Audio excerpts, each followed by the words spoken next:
Ici Radio Courtoisie, la radio libre du pays réel et de la francophonie. Vous écoutez le libre journal des économistes dirigé par Olivier Mérès, diffusé en direct mercredi 9 novembre 2016 de midi à 13h30. Il est diffusé en différé dans l'après-midi de 16h à 17h30, jeudi 10 dans la nuit de minuit à 1h30, puis à la demande sur le site internet de Radio Courtoisie. Ce libre journal est réalisé par Benoît. N'oubliez pas que Radio Courtoisie est une radio culturelle associative. Afin de sauvegarder une indépendance absolue, Radio Courtoisie refuse toute ressource publicitaire. Radio Courtoisie ne vit que grâce à ses auditeurs. Aidez-nous à demeurer libres, adhérez à notre association. Pour cette année, la cotisation minimum est de 40 €. Envoyez votre chèque à Radio Courtoisie, 61 boulevard Murat, 75 016 Paris, ou réglez avec votre carte bancaire sur radiocourtoisie.fr. Vous pouvez intervenir au cours de cette émission par téléphone au 01 46 51 00 85, par télécopieur au 01 46 51 21 82, par courrier électronique à courtoisie@radiocourtoisie.fr. Bonjour mesdames et messieurs les auditeurs de Radio Courtoisie, vous êtes à l'écoute du Libre Journal des économistes, une émission dirigée par moi-même Olivier Mérès, conseiller en stratégie d'entreprise et publicitaire. Cette émission est le magazine ultra néo-turbo-libéral sauvage de Radio Courtoisie. Ce qui ne veut rien dire, mais je veux dire, ça veut dire libéral, hein, c'est tout. Donc n'ayez pas peur. En présence de 3 invités, Marianne Ferrand, qui nous parlera de Women for Liberty France, Fergan Aziari, étudiant responsable de Students for Liberty France et de l'École de la Liberté, et Charles Gave, entrepreneur, financier, économiste, essayiste, et auteur du livre Sire, surtout ne faites rien. Et ancien joueur de rugby. Et ancien joueur de rugby. Ah, vous uniquement ancien joueur de rugby? De tennis aussi. Oui, d'accord. C'était des choses intenses dans ma vie. D'accord. Le thème de l'émission du jour est laisser faire et ordre spontané. Et donc nous parlerons beaucoup du livre Sire, surtout ne faites rien, vous nous avez assez aidés, qui parle évidemment de ces questions-là à travers de nombreux articles. Alors dans un premier temps, je vais vous présenter un petit peu plus longuement mes invités. Nous parlerons aussi bien sûr de l'actualité économique et politique comme toujours. Nous parlerons également des associations libérales et du très dynamique tissu associatif libéral français. Mes 3 invités d'ailleurs représentent 3 associations très dynamiques. Voilà. Et puis surtout, chers auditeurs, n'hésitez pas à nous envoyer vos questions. Alors vous pouvez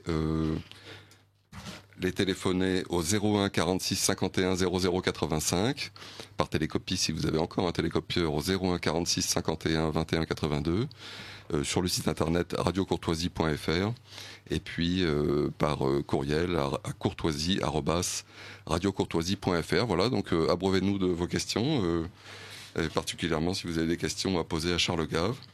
Alors aujourd'hui, nous avons un grand événement aujourd'hui quand même dont nous allons parler, c'est le basculement des recettes publiques vers l'endettement, c'est-à-dire que c'est la fin aujourd'hui même, 9 novembre, des recettes de l'impôt perçues par l'État, et donc nous nous endettons jusqu'au 31 décembre. Nous endettons nos enfants, nos petits-enfants jusqu'au 31 décembre.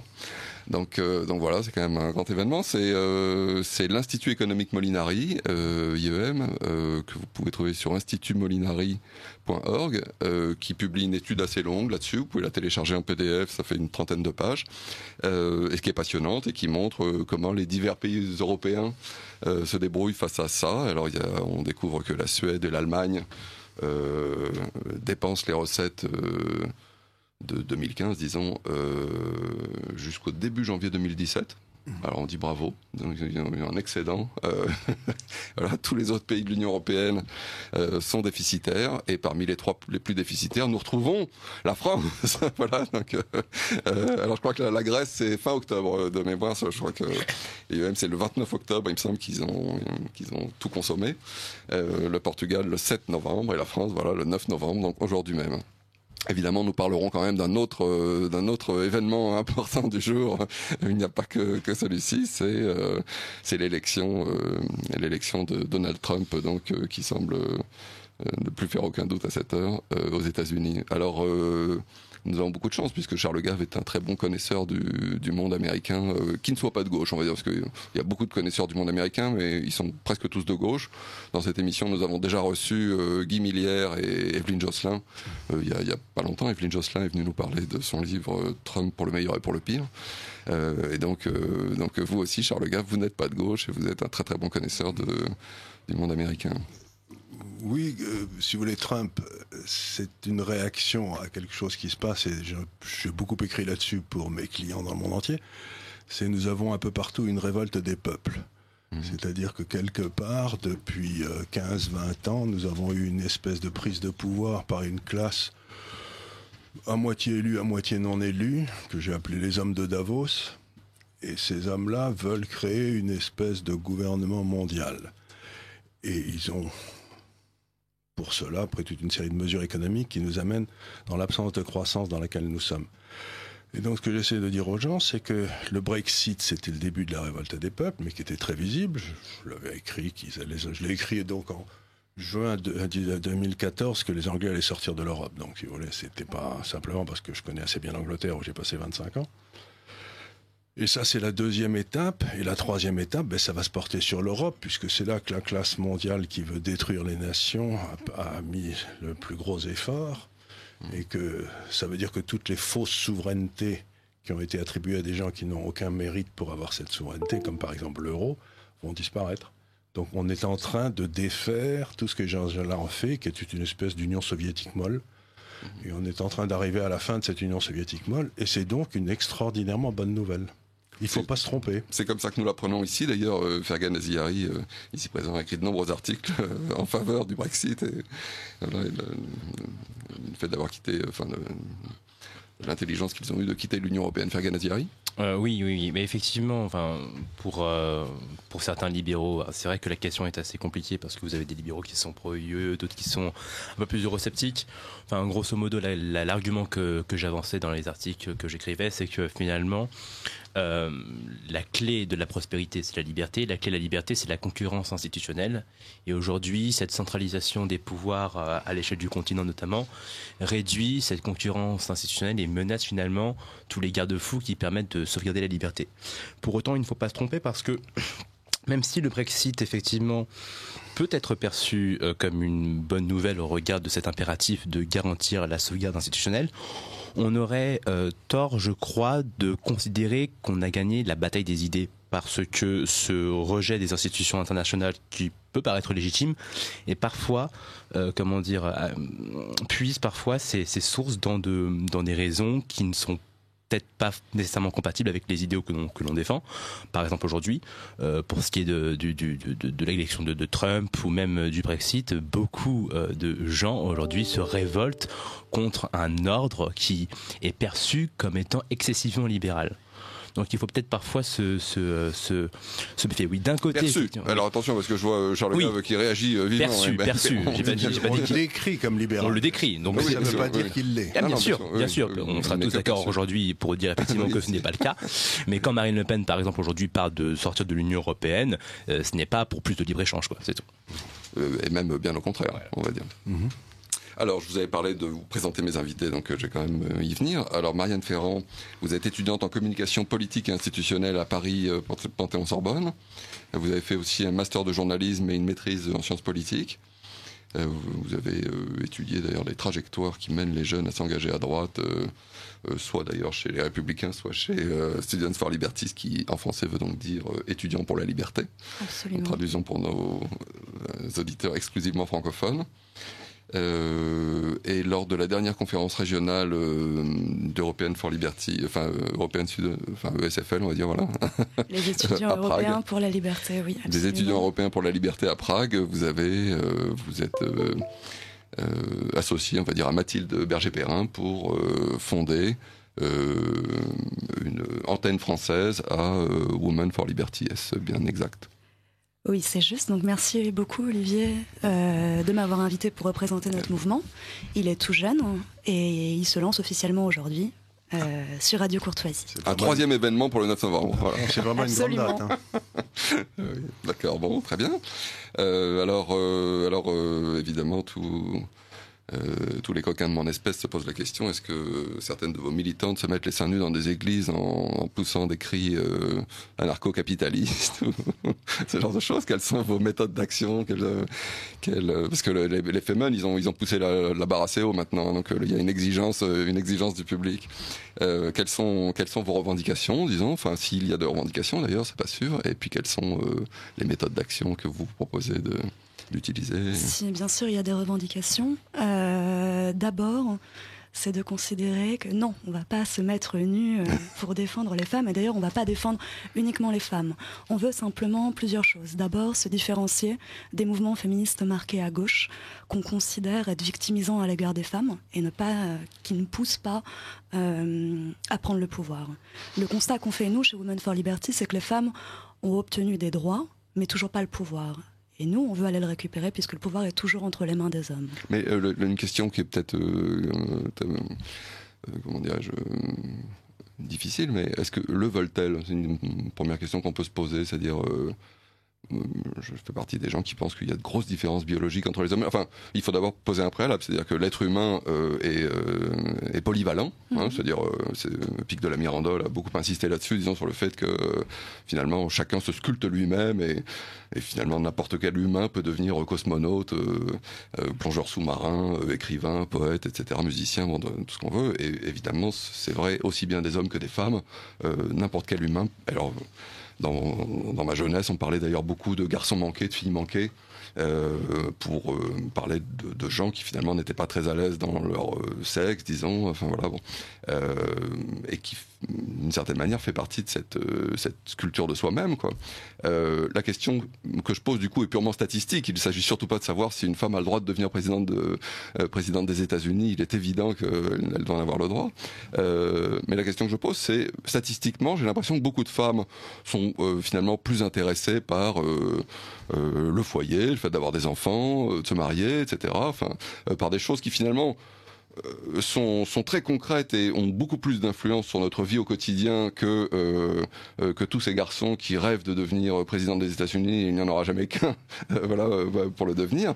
En revanche, on mange matin, midi et soir, etc. Donc, c'est très important finalement d'avoir une bonne nourriture dans un foyer propre, etc. Enfin, c'est des choses dont on profite au quotidien. Et j'ai l'impression que beaucoup de femmes, finalement, plus intelligemment que des hommes qui se projettent comme ça dans des avenirs qu'ils n'arriveront pas à atteindre. Beaucoup de femmes sont plus centrées, oui, voilà, on va dire sur le foyer. Statistiquement, une fois de plus, il ne s'agit surtout pas d'interdire à des femmes de devenir présidentes. Et alors, d'ailleurs, on voit ça quand il y a des questions de parité, disons, qui se font dans les listes politiques. Bon, ben, parfois, certains partis ont beaucoup de mal à trouver des femmes volontaires. Moi-même, j'ai un gros problème, d'ailleurs, pour féminiser cette émission. Hein, j'essaie d'inviter beaucoup de femmes, et puis déjà, il n'y en a pas énormément qui s'intéressent au libéralisme, et puis sur le lot, il y en a beaucoup qui refusent de venir. Alors, écoutez, on a fondé ce mouvement, Olivier, simplement pour que le propos que vous venez de tenir ne puisse plus être tenu. Moi, je me tiens pour dit. La seule chose qui compte dans une question, c'est la réponse. J'ai l'intention d'avoir des enfants. Oui. C'est quelque chose qui me tient à cœur. J'ai l'intention de fonder un foyer avec un homme. Il se trouve que ma sexualité va dans ce sens-là. Pour autant, quand j'avais 10 ans, ce qui me faisait le plus rêver, c'était d'être président de la République. Je dis président, je dis pas présidente.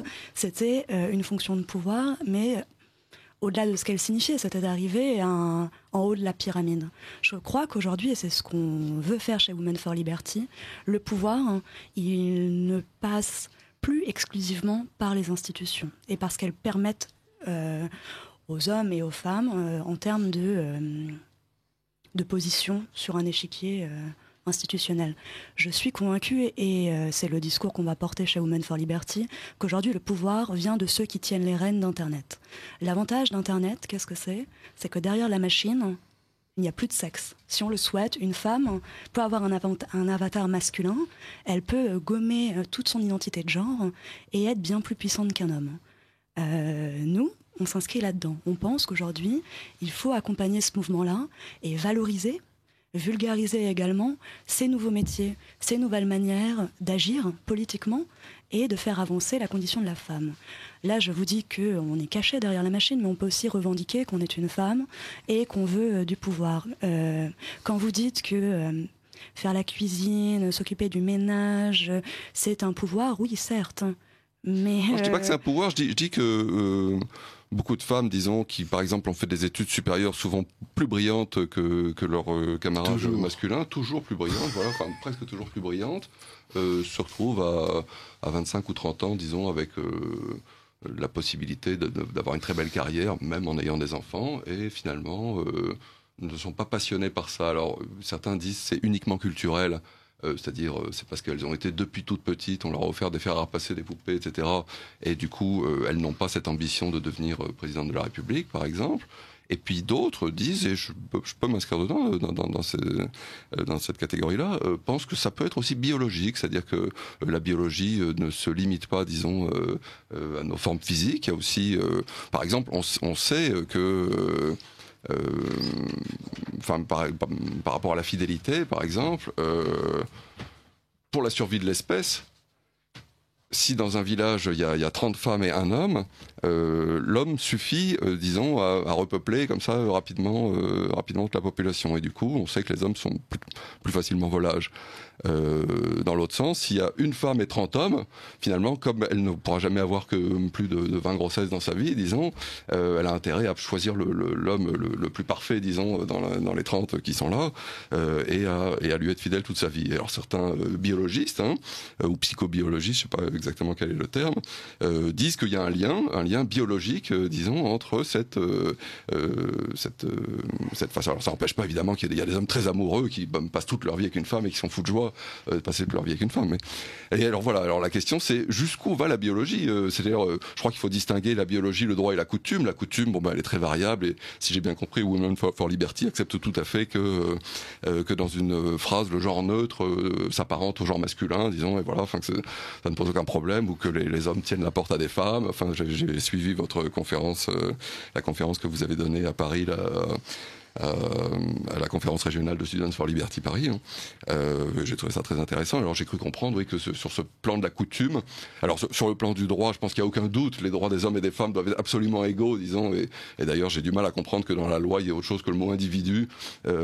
C'est soit vous êtes un individu, soit vous êtes un cochon. Si vous êtes un cochon, vous n'avez aucun droit. Si vous êtes un individu, vous avez tous les droits afférents au titre d'individu. Et puis il y a un troisième point qui est la biologie, et là la question elle se pose à un titre scientifique, disons, jusqu'où va cette biologie, et est-ce qu'elle n'est pas une part de l'explication du fait que beaucoup de femmes finalement ne revendiquent pas la place de présidente des États-Unis, ce qui ne doit surtout pas empêcher une femme, bien évidemment, de souhaiter devenir présidente de la République et de pouvoir l'être. Je veux dire, il y en a une qui a failli l'être aujourd'hui même. Oui, c'est ce que j'allais vous dire. Il me semble que Hillary Clinton ne s'est pas arrêtée aux éléments biologiques qui la constituent. Elle y allait, il me semble. Et il y avait d'autres éléments qui lui ont permis d'y aller, c'est-à-dire une culture particulière, une éducation particulière, un contexte particulier, un mari particulier, qui lui ont permis d'accéder au pouvoir.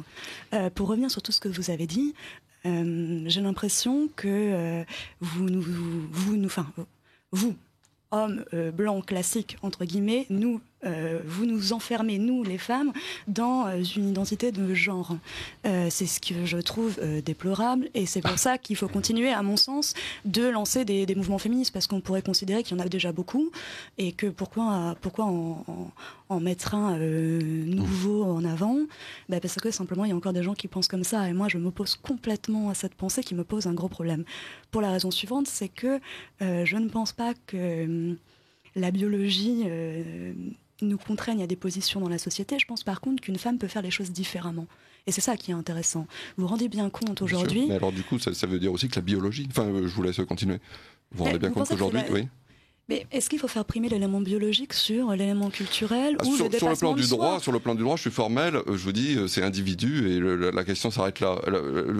La question que je pose, c'est est-ce que il y a très peu, il n'y a jamais eu de présidente, par exemple, ni en France ni aux États-Unis, qui soit une femme, donc, de président qui soit une femme, si vous préférez.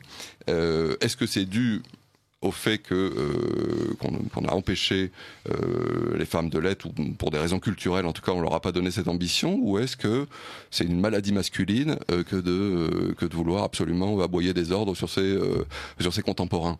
C'est la question que je pose, mais bon, c'est surtout pas, enfin, il y a pas une once de machisme en moi, enfin, ou quoi que ce soit. Enfin, je veux dire, c'est juste, c'est seulement que je me demande jusqu'où va cette part biologique, mais ça n'empêche pas. Écoutez, ça n'empêche pas qu'il reste des combats féministes, non plus. Mais, je ne peux pas vous dire qu'il n'y a pas de différence entre les hommes et les femmes. Il y en a, et nous on les valorise. On pense simplement, parce qu'on est libéral et que le discours qu'on défend est libéral, que on peut entreprendre pour changer les choses, qu'on peut aller plus loin en étant des femmes et en faisant les choses différemment des hommes. Et pour aller chercher le pouvoir, il me semble que c'est important. Si on regarde la conjoncture actuelle, il y a en effet un problème. Vous parlez du fait que ce ne sont que des hommes qui sont arrivés au pouvoir parce qu'ils voulaient aboyer des ordres sur leurs contemporains. Il me semble que si on regarde l'exemple de ce qui s'est passé aux États-Unis cette nuit, on voit ce que les médias font et on imagine aussi que potentiellement le prochain président de la République française sera peut-être une femme et qu'elle s'appellera Marine Le Pen. Elle demeure une femme. Oui, c'est une femme. Est-ce que vous pensez que biologiquement, Marine Le Pen est contrainte et ne peut... et parce que c'est une femme, ne sera pas présidente de la République ? Je pense que non, c'est les idées qu'elle défend qui priment. C'est la manière dont elle amène quelque chose qui va primer. C'est pas le fait qu'elle soit une femme. Non, de toute façon, je n'ai aucun doute sur ma part sur les capacités d'une femme à diriger un pays. Et d'ailleurs, la reine Elisabeth, je parle de la fille d'Henri VIII, disons, approuvait dès 1580 environ, oui, qu'on pouvait. Enfin, puis même, ça a été prouvé bien avant. Je veux dire, il y a eu des reines depuis toujours dans l'histoire. Margaret Thatcher est révérée par tous les libéraux et à coup sûr par moi-même, en tout cas. Enfin, je veux dire, j'imagine aussi. Enfin, j'en suis sûr, même par Charles Gave, puisque. Moi, j'ai vécu les plus belles années de ma vie en Angleterre, donc Margaret Thatcher, au moment où l'Angleterre était sous son contrôle, c'était très bien. On s'amusait beaucoup. Oui, et puis, enfin, je veux dire, d'ailleurs, je ne connais pas de dirigeant, à part peut-être Ronald Reagan, que je révère davantage que Margaret Thatcher. Donc, c'est surtout pas une critique globale. Vous aurez du mal à avoir une femme pape, hein. Ça prendrait du temps, ça. Mais à part dans ce domaine, je ne pense pas qu'avoir des seins soit une faiblesse. Je pense qu'au XXIe siècle, avoir des seins est une très grande force. Ah oui, mais alors là, vous savez, j'ai deux filles, deux fils, 5 petites filles et 4 petits garçons, donc je n'ai pas le moindre doute que les femmes sont capables de diriger. Hein. Alors là, vous inquiétez pas. Ça. Et quant à moi, mon meilleur ami est une femme, ma mère est une femme, ma sœur est une femme, ma fille est une femme. Oui, vraiment, je suis entouré de femmes. Non, mais ce que je veux dire, c'est que j'ai surtout absolument rien contre les femmes. Je me pose la question. Je ne crois pas du tout qu'on soit dans un discours de réduction du rôle de la femme. C'est pas du tout ça. C'est simplement que quand vous avez des petits-enfants, en effet, il y a des différences. Mais ça ne veut pas dire que ces différences, des garçons et des filles, doivent amener à des différences dans leur projet de vie. Sur aucune raison. Ça me gêne en rien.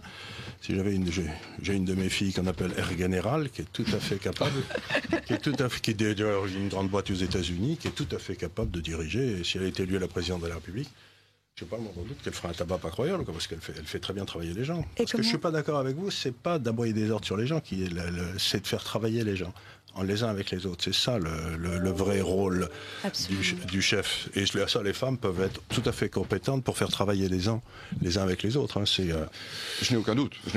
J'ai beaucoup travaillé J'ai beaucoup travaillé dans la publicité, monde qui est très féminisé. J'ai eu beaucoup de supérieurs hiérarchiques ou de patrons d'agence, etc., qui étaient des femmes, et ça s'est très très bien passé. J'ai jamais eu aucun doute sur la compétence. C'était vraiment une question d'ordre général et encore une fois statistique, c'est-à-dire il ne s'agit surtout pas de mettre en cause la compétence d'une femme donnée, telle Margaret Thatcher, à diriger un pays. J'ai l'impression que statistiquement, beaucoup de femmes, et j'ai l'impression que ça n'est pas que culturel, mais enfin, disons, on va clore ce débat, car c'est un débat qui n'est peut-être pas, sa place au livre. Soit le discriminant essentiel, honnêtement. Par contre, je crois que la société doit faire des efforts pour permettre aux femmes, justement, de se libérer de ces tâches d'élever des enfants, etc. Et là, je trouve que peut-être on pourrait en faire plus, mais ça encore, ça peut être fait par le secteur privé, il n'y a pas de raison que ce soit fait par le secteur public, mais je trouve que être une femme, avoir des enfants et de rentrer à 8h du soir quand il faut que les enfants fassent leurs devoirs, c'est pas toujours facile, quoi. Mais voilà, c'est tout ce que je veux dire, c'est que la société n'aide pas les femmes, pas autant qu'elle le devrait, voilà. Si je peux me permettre une question. Bien sûr, allez-y. Moi, je serais intéressée, Charles Gave, comme vous parlez de votre fille, de savoir comment vous l'avez éduquée. Qu'est-ce que vous lui avez dit quand elle était petite fille pour qu'elle arrive à être à la tête d'une grande entreprise? D'une entreprise, et puis l'autre aussi pareil, si vous voulez. Je les ai pas. Alors j'en sais foutre rien, c'est une bonne question. Je les ai pas du tout écoutés, je les ai pas du tout élevés. Enfin, je crois pas, de façon différente des garçons, quoi. Enfin, me semble-t-il. Mais on n'élève jamais ses enfants de la même manière, mais enfin. La seule chose que je sais, c'est que le premier n'est pas élevé comme le deuxième, qui n'est pas élevé comme le troisième, et le quatrième, voilà. Il s'élève tout seul. Oui. Parce qu'on se rend compte que ça sert pas à grand-chose d'essayer de les éduquer, mais à part ça, c'est que l'enfant tel qu'il naît, il est dans le berceau, vous le voyez, il va pas changer des masses. Plus j'ai eu d'enfants, plus je me suis rendu compte que l'inné était très supérieur à l'acquis. Et que bon, il y en a qui sont doués pour commander, il y en a d'autres qui sont doués pour réfléchir. Je crois qu'il faut les laisser libres. Oui, c'est ça, oui, il faut les laisser libres et on s'en compte. Moi, j'ai beaucoup. J'ai pas d'idée préconçue sur la question. Peut-être je devrais, mais non. Non, vous n'êtes surtout pas obligé d'en avoir. C'était une question. Ça s'arrête là. Non, et je suis ravi d'avoir des réponses. Et j'ai une autre question alors à vous poser, Marianne Ferrand. Vous êtes donc une association féministe et en même temps libérale. Je me pose la question, est-ce qu'une association féministe libérale n'a pas pour rôle essentiel finalement de lutter contre les associations féministes non libérales qui sont si nombreuses, disons, parmi les associations féministes, quoi. Eh bien si. Vous avez touché le bon point, Olivier, ça va être notre combat principal. Le constat qu'on a fait quand on était à Prague, donc à cette conférence régionale des étudiants pour la liberté, c'est que le discours des associations marquées à gauche et se revendiquant féministes sont extrêmement victimisants à l'égard des femmes. Quand je les écoute, moi j'ai l'impression d'être fragile par nature. Ça me pose un très grand problème. Pourquoi est-ce qu'on s'est lancé dans cette aventure et pourquoi on se revendique libéral avec Mathilde Berger-Perrin? C'est déjà parce que en faisant cette association, on entreprend. C'est compliqué, on ne sait pas comment s'y prendre, on a du mal à recruter des membres, on ne sait pas comment justement tout le management, la manière de faire, etc. C'est déjà une prise de pouvoir en fait. C'est déjà se prendre la décision d'aller dans la société, défendre un discours particulier et essayer de voir ce qui marche, ce qui ne marche pas. Donc c'est en faisant qu'on fait, ça un petit peu notre mot d'ordre, notre credo, oui. Exactement. Et oui, on s'oppose très clairement, par exemple, aux mouvements qui ont demandé, d'ailleurs je peux le citer, c'est le mouvement Les Glorieuses, qui a demandé aux femmes, notamment, de s'arrêter de travailler à 16h34 lundi 7 novembre. Ah oui, c'est vrai, oui, lundi 7 novembre. On est tout à fait contre des démarches comme cela. Il y a un article très intéressant qui a été publié sur Contrepoint. Je ne me rappelle plus l'auteur, malheureusement. En tout cas, il y a toujours beaucoup d'articles passionnants sur Contrepoint, donc on invite évidemment tous nos auditeurs allez le retrouver. Vous n'avez pas une idée du titre, non? Je ne l'ai plus en tête. C'est paru lundi, non? Peut-être. Oui. Alors, je crois que j'ai lu. Il est facilement trouvable. D'accord. Et qui met en lumière des choses qui vont un peu dans le sens de ce que vous avanciez en début d'émission. Mais pourquoi est-ce que les femmes sont a priori moins rémunérées? C'est en réalité parce que, en effet, elles font des choix de carrière et autrement parce qu'elles font des choix de vie. En effet. Il y a un économiste qui a trouvé 29 raisons d'ailleurs pour expliquer le plus faible salaire des femmes. Et puis il y a une autre réalité que les entrepreneurs comprennent bien, c'est que si les femmes à travail égal coûtaient, alors je sais pas combien, 15 ou 35% moins cher, il y a beaucoup d'entreprises qui évidemment n'embaucheraient que des femmes en disant voilà, puis alors ça ferait immédiatement monter le salaire des femmes puisqu'elles seraient très demandées et bien évidemment cette égalisation se ferait immédiatement par le marché de manière totalement libre. Oui, bien sûr. De cet article en effet. Ah oui, d'accord. Nous, ce qu'on veut, c'est surtout associer les hommes. C'est ce qui fait qu'on se différencie des mouvements féministes plus traditionnels. C'est qu'on souhaite organiser plusieurs choses, mais notamment une campagne de vidéos où les hommes seraient mis en valeur. En fait, le corps des hommes serait mis en valeur pour détourner... voilà une idée bonne. Merci. L'habituelle mise en valeur du corps des femmes et du cerveau des hommes, nous, on a décidé d'inverser ça. Donc, c'est une campagne de vidéos qui va sortir. Ils ont aussi un cerveau, hein.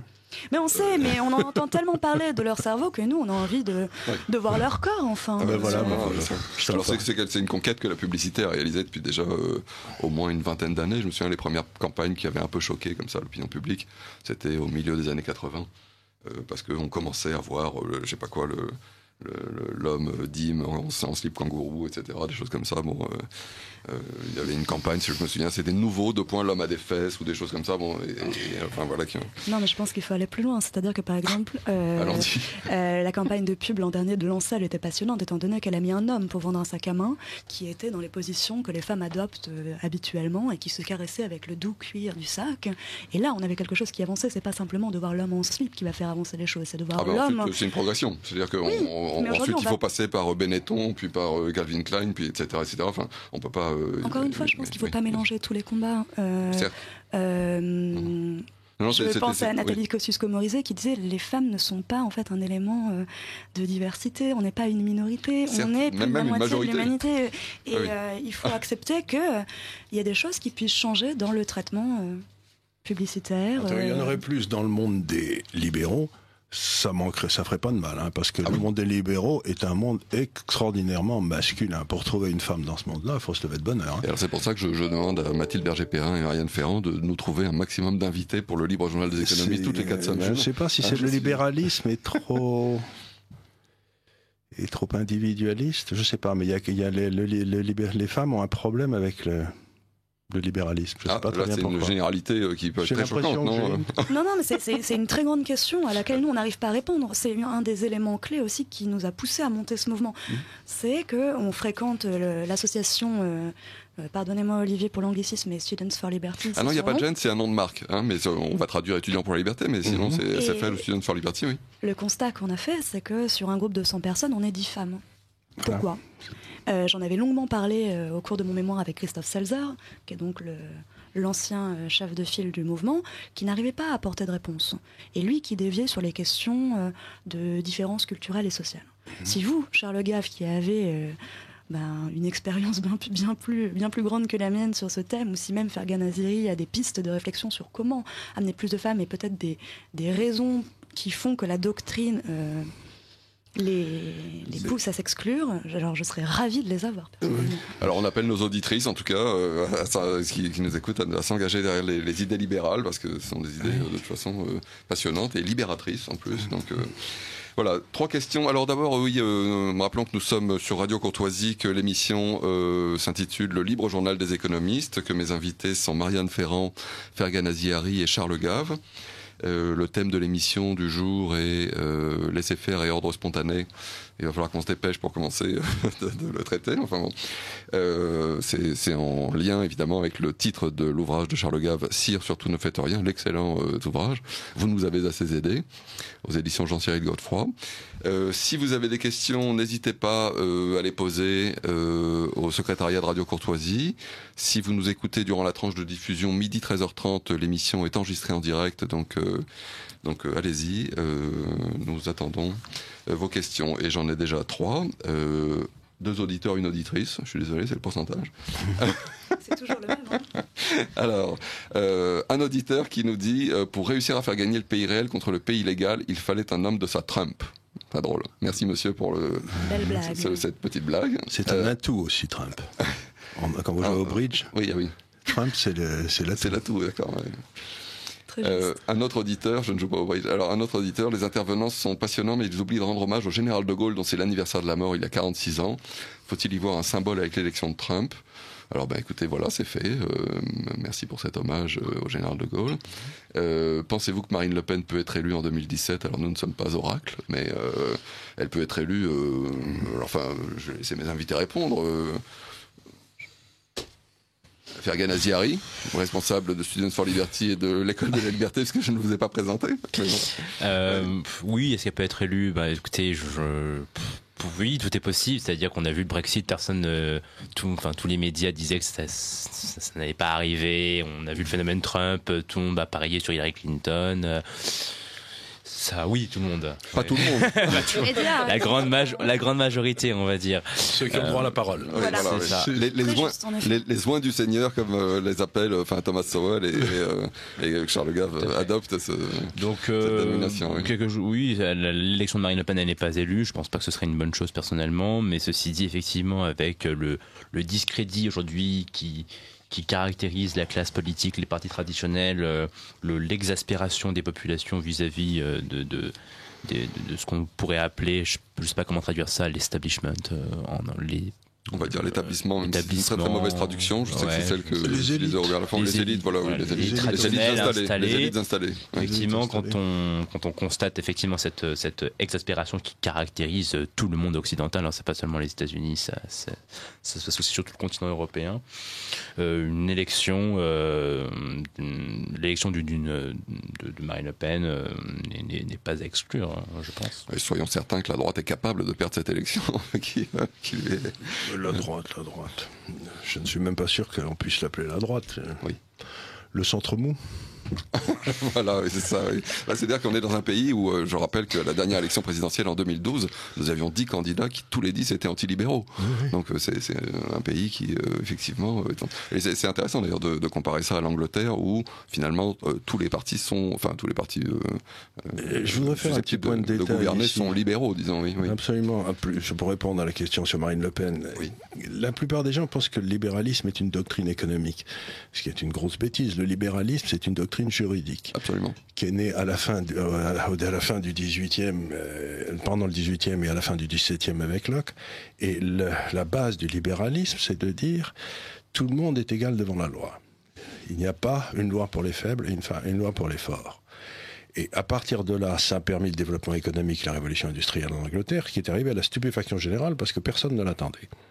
Donc, ce que j'essaye de dire, c'est que, en aucune façon, le libéralisme est une série de recettes économiques qu'il faut appliquer pour arriver à la croissance économique ou je ne sais quelle bêtise. Ce qui amène à la croissance économique, c'est l'action d'individus qui sont tous soumis à la même loi. Et c'est un peu là-dessus que d'ailleurs Trump a fait campagne. Il a dit la même loi pour tout le monde. Donc, encore une fois, si Madame Le Pen est en train de faire un tabac, c'est parce qu'en France, depuis très longtemps, nous avons une loi pour les faibles et une loi pour les forts. Et c'est donc renoncer au libéralisme, dire qu'on n'est pas libéral, ça veut dire qu'on n'est pas partisan d'une loi pour soi. Oui. Et tous ces gars-là sont tous partisans d'une loi pour eux, mais qui ne s'applique pas, qui sera différente de celle du peuple. Donc, quelque part, le peuple est en train de se révolter dans tous les pays du monde pour retourner à l'égalité devant la loi, c'est tout. Oui, bien sûr, oui. C'est comme ça qu'on... Il n'y a rien d'autre. Il n'y a rien d'autre. Dans ces moments de révolte, il n'y a pas d'égalité devant la loi, point barre. Oui, alors l'élection de Trump s'explique largement par rapport à ce... parce qu'il était évident qu'il y avait un droit pour Mme Clinton et un droit pour les autres. Voilà, oui, capitalisme de connivence. Oui, bien sûr, oui. Et puis que... Mais ce que je ne comprends pas, c'est l'asservissement de la presse. Pourquoi toute la grande presse, aussi bien en France qu'aux États-Unis, a défendu Mme Clinton alors qu'elle traîne des casseroles, mais inimaginables. Donc il y a quelque chose qui me déçoit dans tout ça, c'est que on a souvent parlé du quatrième pouvoir, le pouvoir de la presse, et aujourd'hui, la presse est assujettie. Il n'y a plus de presse libre, sauf grâce à l'Internet. Et ça, c'est quand même quelque chose d'assez inquiétant. Comment nos journaux, nos chaînes de télévision sont-ils arrivés à être aussi peu libres ?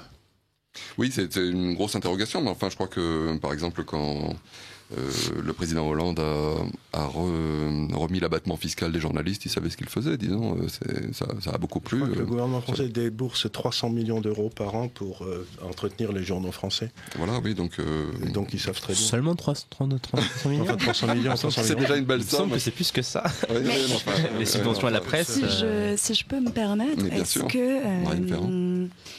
est-ce que les médias n'avaient pas envie de voir une femme aussi au pouvoir ? C'est un gadget assez intéressant. Hein. On revient sur ce que vous disiez en début d'émission, encore une fois. C'est tellement pas attendu qu'on a envie d'en parler. Les reportages sont incroyables. On se dit ça va changer quelque chose. Ce sera la femme la plus puissante du monde. Peut-être qu'on a envie de le tester, peut-être qu'on a envie de le tenter, non ? De toute façon, ça arrivera un jour, inévitablement, et en France et ailleurs. Enfin, il faut le souhaiter. À mon avis, pour arriver au pouvoir, il faut d'abord être compétent.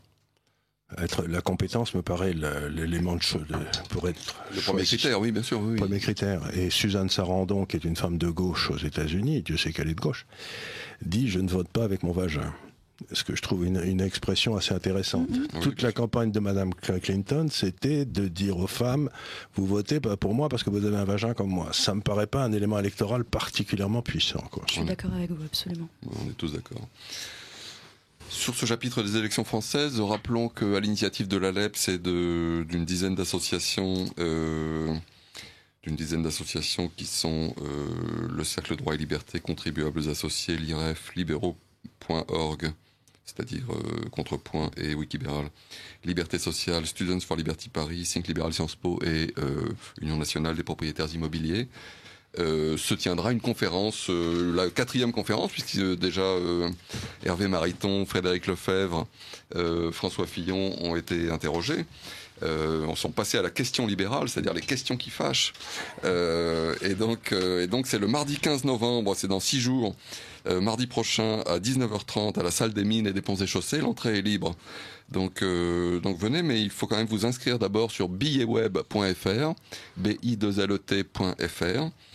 Et donc vous tapez Poisson dans le petit moteur de recherche sur le côté et on vous proposera cette conférence débat mardi 15 novembre 2016 à 19h30. Alors ce ne sont pas toutes les associations libérales françaises, c'est un certain nombre d'associations libérales, puisque ici même par exemple Women for Liberty, l'Institut des Libertés et d'ailleurs l'École de la Liberté, puisque Fergan Aziari est responsable de deux associations, ne sont pas membres de cette coordination, voilà, mais ce qui ne les empêche pas d'être des associations absolument passionnantes. Elles refusent seulement de se compromettre avec les hommes politiques de droite. Non, je ne sais pas quelle est la raison. Je dis ça pour rire.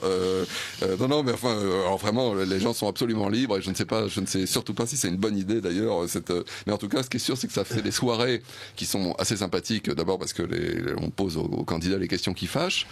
D'ailleurs, assez honnêtement, ils nous répondent tous, au moins sur les 2 tiers des questions, qu'ils ne sont pas libéraux. Enfin, je veux dire, ils sont obligés de convenir. Non, mais c'est vrai, hein, ils sont obligés de convenir qu'effectivement sur ce point, nous sommes beaucoup plus libéraux qu'eux. Oui, Marianne Ferrand. Oui, je pense que pour aller dans ce sens et parler d'un autre think tank qui n'est pas associé à un laboratoire d'idées, on va dire, ou quelque chose comme ça, oui. Génération Libre, qui a mis en place un baromètre qui est assez intéressant aussi pour estimer le libéralisme des candidats et qui tombe bien d'accord avec ce constat qu'en effet, le libéralisme n'est pas l'idée reine oui, bien sûr, oui. qui ressort des programmes des candidats de droite, oui, bien sûr, oui. Tout à fait. Tant que nous y sommes, d'ailleurs, l'ALEPS organise son assemblée générale et fête son 50e avec 3 conférences passionnantes d'Axel Arnoux, de Philippe Nemo et d'Alain Laurent, respectivement sur la liberté d'entreprendre, la liberté scolaire et la liberté dans le monde des lettres. Et cette série de 3 conférences aura lieu le mercredi 7 décembre et vous pouvez là aussi vous inscrire sur billetweb.fr. Là aussi l'entrée est libre. Vous êtes tous les bienvenus. Donc voilà, sur billet web vous tapez ALEPS par exemple, ALEPS.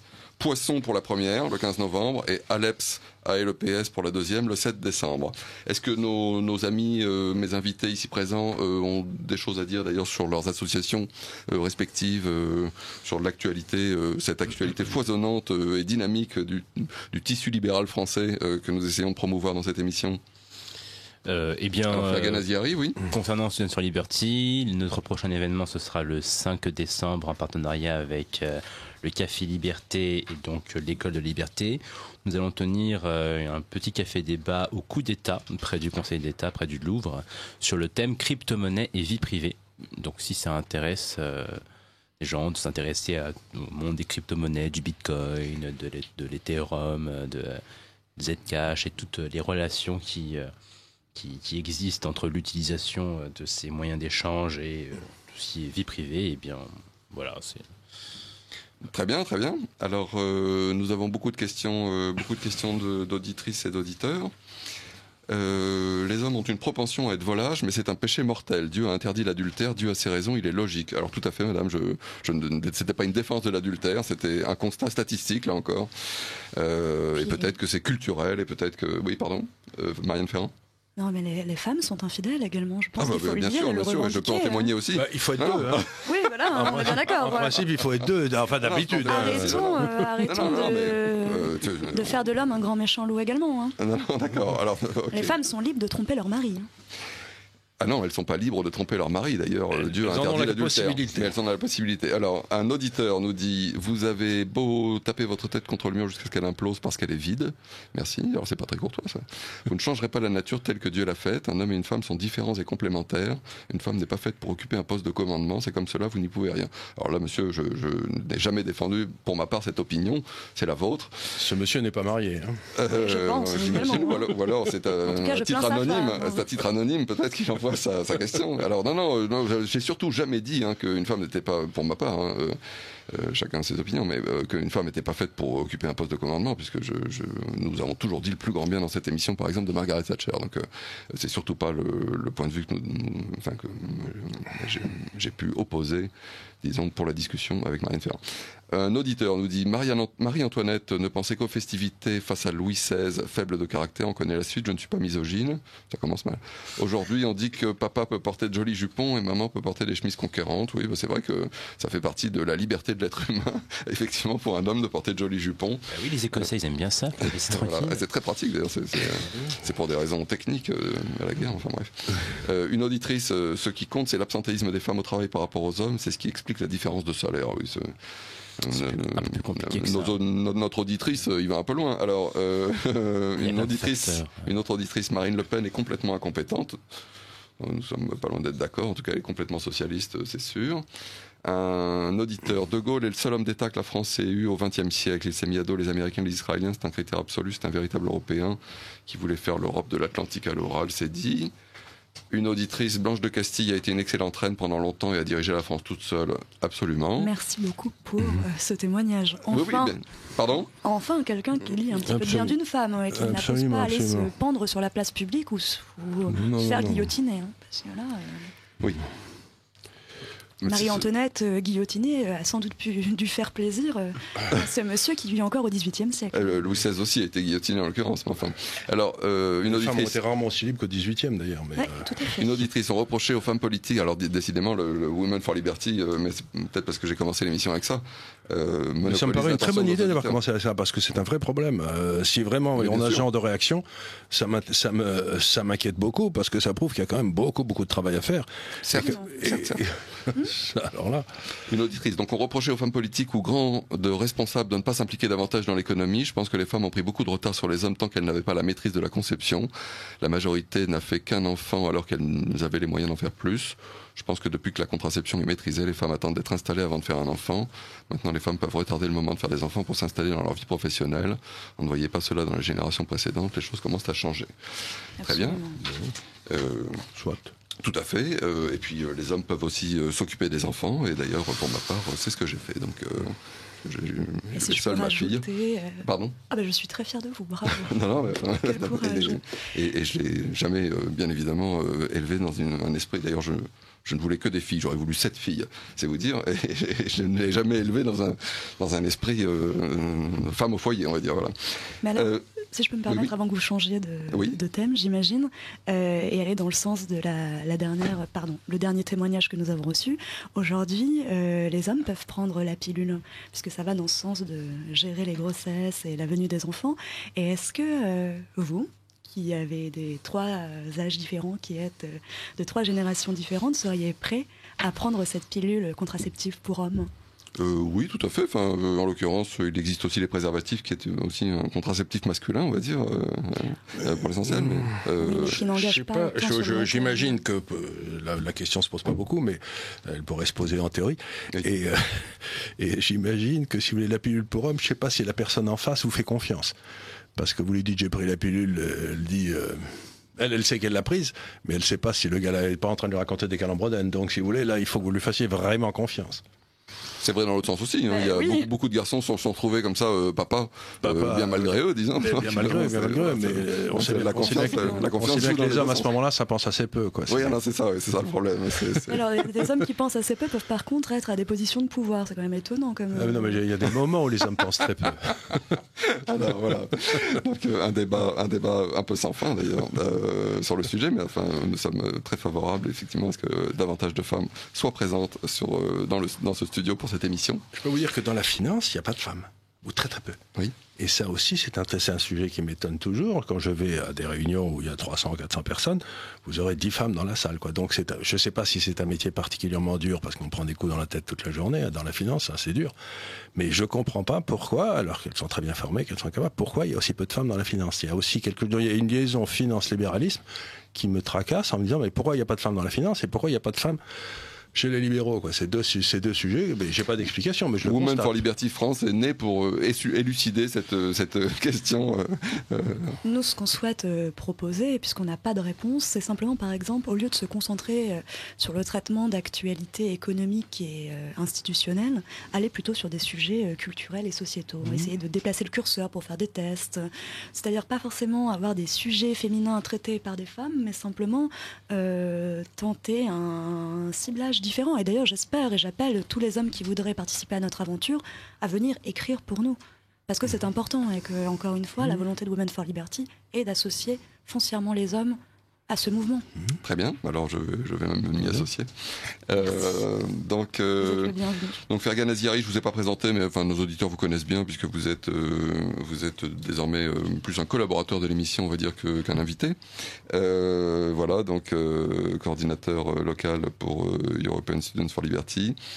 Vous êtes l'étoile montante du libéralisme français, on va dire. Vos connaissances économiques et juridiques vous permettent d'être très prolixe et d'écrire énormément d'articles sur contrepoint, tous absolument passionnants.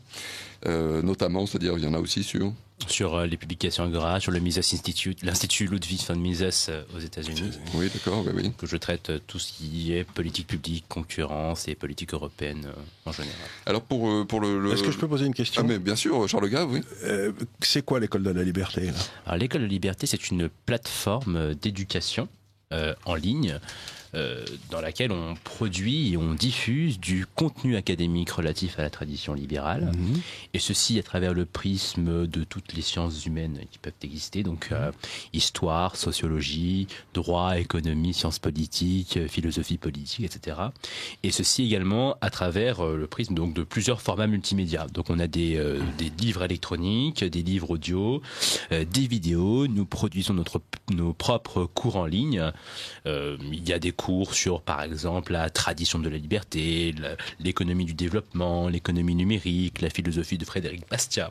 Donc on essaie de balayer en fait toutes les sciences humaines pour promouvoir la philosophie libérale, et ceci dans une perspective d'enseignement supérieur.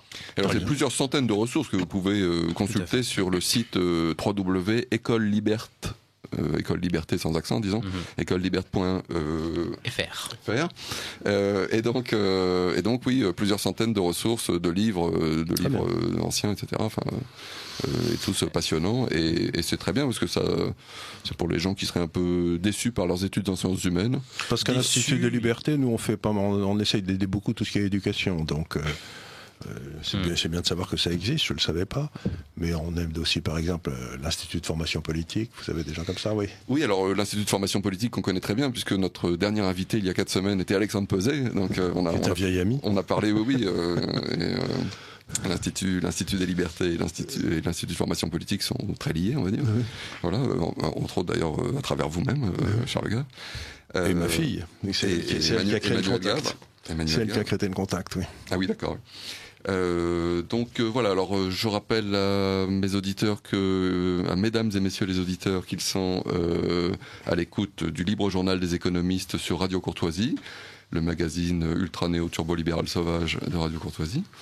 Et que le thème de l'émission, pour l'instant, c'est le féminisme libéral, mais c'est aussi le laisser-faire et l'ordre spontané, dont on va commencer quand même à parler avec le livre de Charles Gave. Alors juste avant, je voudrais quand même terminer avec Fergan Aziari. Il nous a parlé la dernière fois, le thème de l'émission, qui était une reprise d'ailleurs de sa conférence à Students for Liberty Paris, était sur l'ouverture unilatérale des frontières et tout l'intérêt qu'il y avait finalement à organiser la liberté du commerce par une multitude d'ouvertures unilatérales plutôt que par des grands accords internationaux. Et alors, il y a une illustration merveilleuse de ce que vous nous aviez dit qui a émergé, puisque la Wallonie a failli faire capoter 14 ans, à elle seule, 14 ans de négociations. C'est pas encore fini. C'est pas encore fini parce que les Néerlandais font pression aujourd'hui pour un référendum. Et donc, s'ils obtiennent les signatures, ils sont dans la possibilité de contraindre le gouvernement à organiser un référendum sur la ratification du CETA. Et que là encore, si vous voulez que l'accord soit ratifié, il vous faut une unanimité aujourd'hui qui concerne, je crois, plus de 38 assemblées, je crois, donc les 28 parlements nationaux, plus quelques parlements régionaux en fonction de la configuration de certains États fédéraux. Donc c'est un véritable parcours du combattant pour ratifier cet accord. Et moi je reste convaincu que donc c'est une approche qui n'est pas pragmatique du tout et qu'on aurait beaucoup plus intérêt à baisser nos barrières douanières et réglementaires unilatéralement, quitte à faire ça progressivement. Et on le voit aujourd'hui avec l'élection de Trump notamment, qui remet en question les accords négociés, donc le TTIP et le TPP.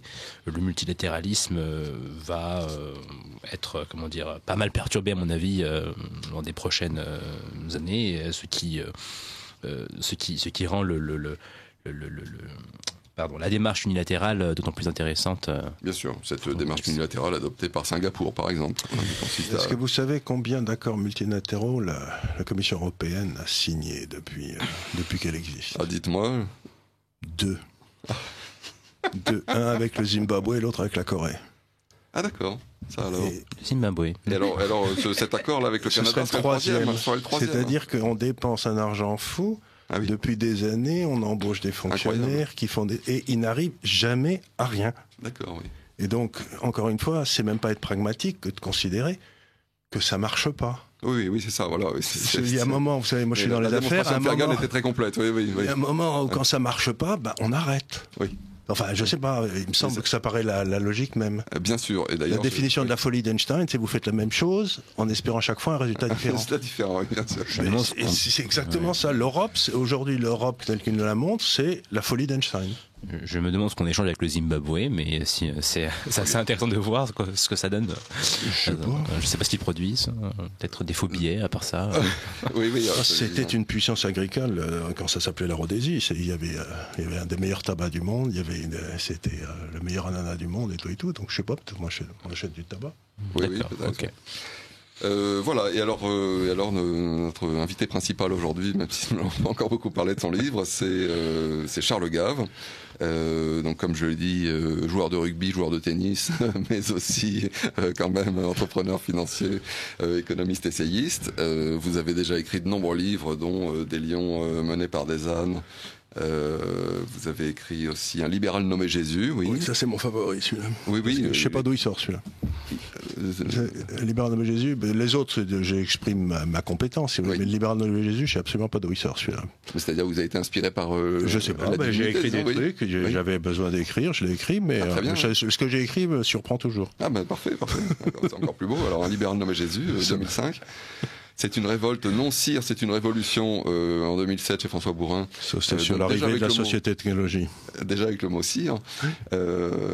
Libéral mais non coupable en 2009 et L'État est mort, vive l'État en 2010 chez François Bourrin. Et donc ce mois-ci vous sortez Cire, surtout ne faites rien, vous nous avez assez aidés.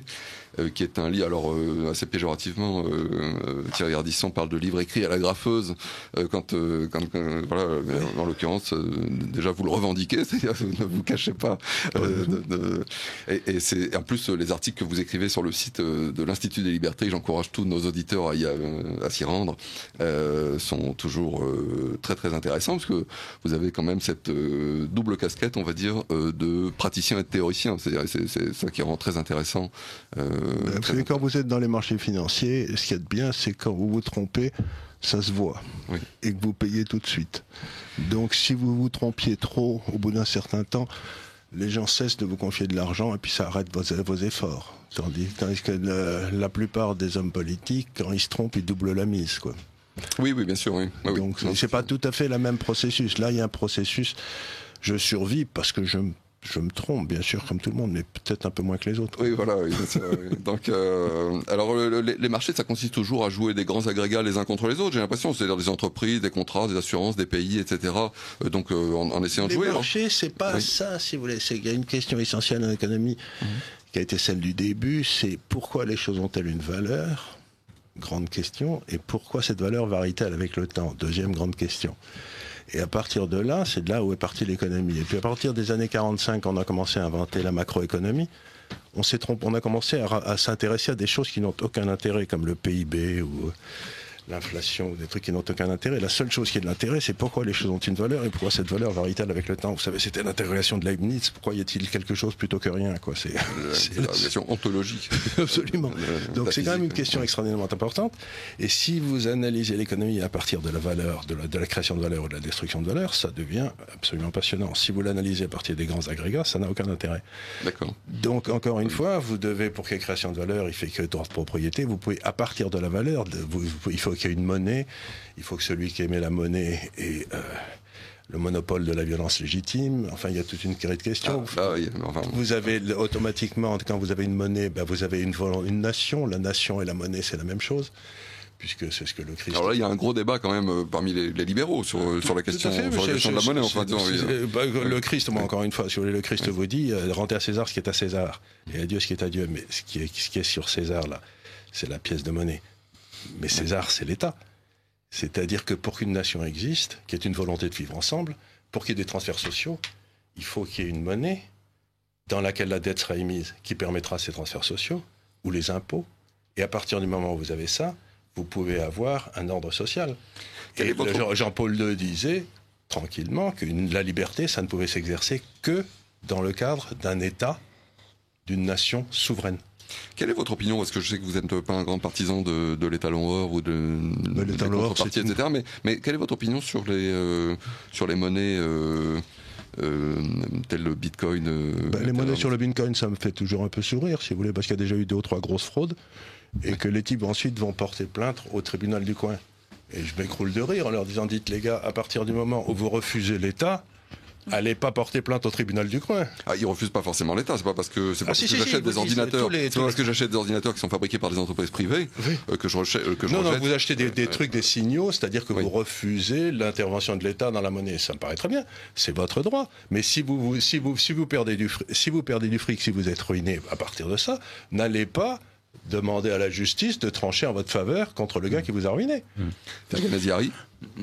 Oui, c'est juste pour revenir sur la question de la monnaie. Je pense qu'il faut distinguer. C'est-à-dire qu'effectivement, moi je suis convaincu que, à titre personnel, je pense que les États ne servent pas à grand-chose. C'est-à-dire que tout pourrait être assuré par le marché. Bon, maintenant... c'est un truc qui met les femmes hors d'elle. Ça, je peux vous dire tout de suite. Parce que s'il n'y a pas de jardin public, s'il n'y a pas de trucs comme ça, mais ils sont pas assurés par le... Et là, je peux vous assurer que c'est pour ça que les femmes ne sont pas libérales. Maintenant, admettons. Marianne Ferrand va exploser. Quand il n'y a pas... Les femmes s'intéressent beaucoup à l'aménagement du territoire, à la façon dont leur cadre de vie s'organise. Et moi, je vous assure que j'ai vu... Statistiquement. Parce qu'elles s'en occupent. Mais j'ai vu aussi, par exemple, Beyrouth ou la Sicile, où il n'y a pas d'État, et je vous assure que c'est pas gai pour les enfants et pour les femmes. Parce que c'est plus gai pour les hommes. Les hommes, quelque part, c'est plus gai pour les hommes, parce que les hommes, la plupart du temps, en particulier tous les geeks qui sont pas mariés et qui n'ont pas d'enfants. Oh, les geeks, alors ça, on va traduire ça par puisque nous sommes sur Radio Courtoisie. Tous les geeks, tous les obsédés d'ordinateurs. Eux, ils vivent dans une chambre de bonne et ils n'ont ni femme ni enfant, donc ils s'en foutent. Ça les touche pas. C'est pas un problème qui les touchera peut-être dans 20 ans, mais pour l'instant, ça les touche pas. Moi, tous les geeks que je connais qui sont des libertariens, ils sont tous tranquilles dans leur chambre de bonne et ils n'ont ni femme ni enfant. Donc, ils sont pas de la responsabilité d'une famille. Quand vous avez la responsabilité d'une famille, vous voulez que la cité autour de vous soit organisée de façon rationnelle. Et pas par des puissances d'argent simplement.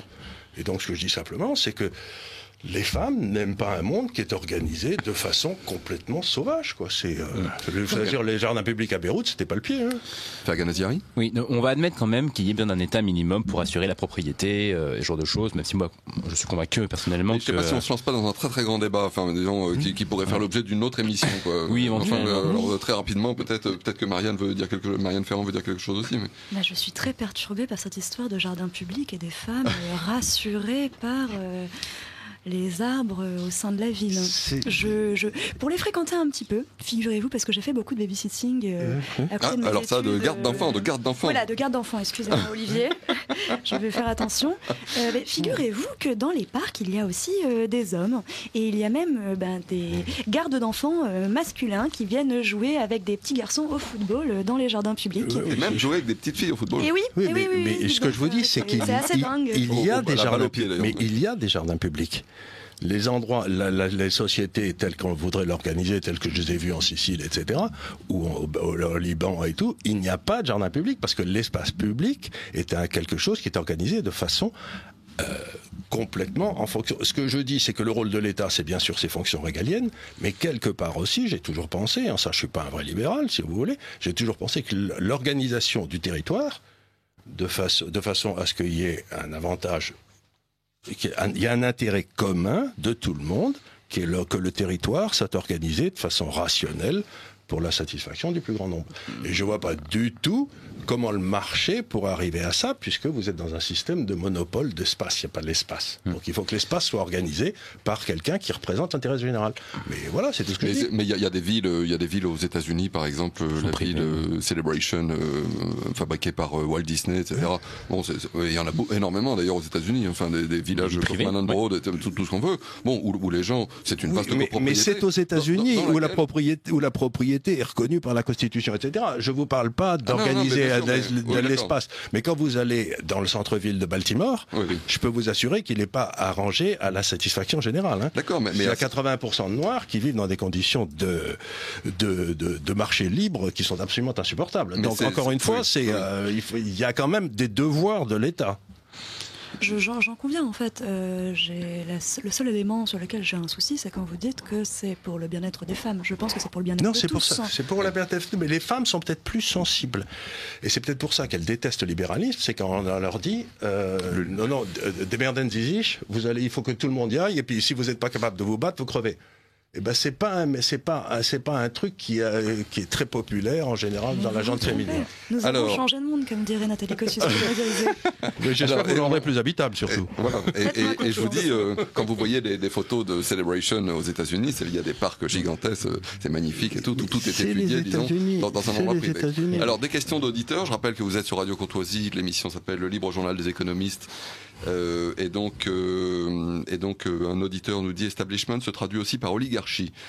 La réticence féminine envers le... Oui, je suis assez d'accord. C'est pas la même chose. L'oligarchie, c'est une notion d'Aristote. La réticence féminine envers le libéralisme est peut-être un problème sémantique. Le mot libéral est inconsciemment associé à libertinage, libertin, papillon libre. Mais Marianne Ferrand nous a dit que le libertinage n'était pas hors du champ de pensée des femmes. Monsieur Mérès a raison, merci. Il y a un appel, un écho inconscient à la biologie. L'idéologie de la majorité des femmes qui ne sont pas toutes universitaires est de protéger leur progéniture contre d'autres enfants de leur mari papillon.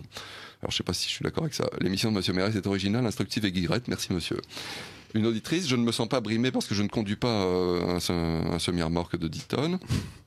Une auditrice non qui dit, voilà, on ne vous le demandait pas, madame. Une auditrice nous dit la différence de salaire entre les femmes et les hommes est une tarte à la crème, car même les femmes sans mari et sans enfants et concubins sont plus centrées sur leur maison et leur vie sociale extérieure à l'entreprise que les hommes. Elles s'investissent donc moins dans leur carrière.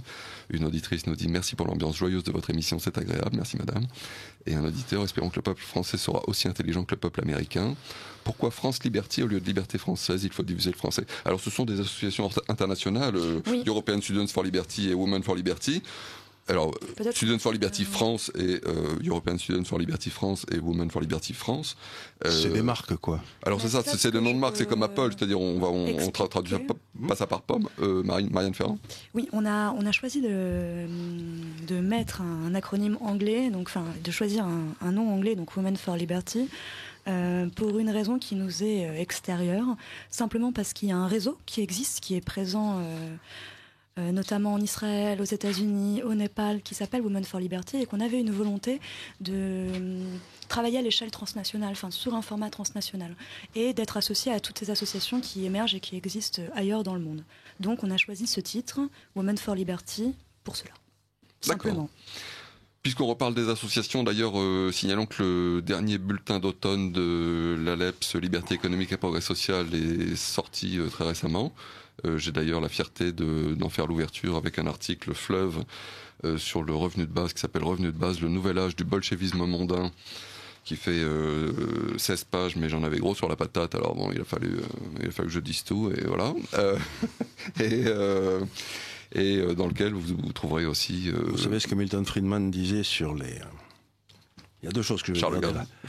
La première, c'est que tout le monde m'explique que c'était une idée de Milton Friedman. C'est faux, j'ai très bien connu Milton Friedman, j'ai correspondu avec lui pendant 30 ans, et ce qu'il a dit simplement, c'est qu'il était favorable à l'impôt négatif, c'est-à-dire que les gens bossent, et comme ça, on leur fait un complément de revenu pour leur permettre de rentrer dans le marché du travail. Ce qui n'a strictement rien à voir comme idée avec le revenu universel. Mais rien, parce que la loi universelle, le reste. Donc, si vous voulez, ne mettons pas Milton Friedman en défense du revenu universel, c'est un mensonge.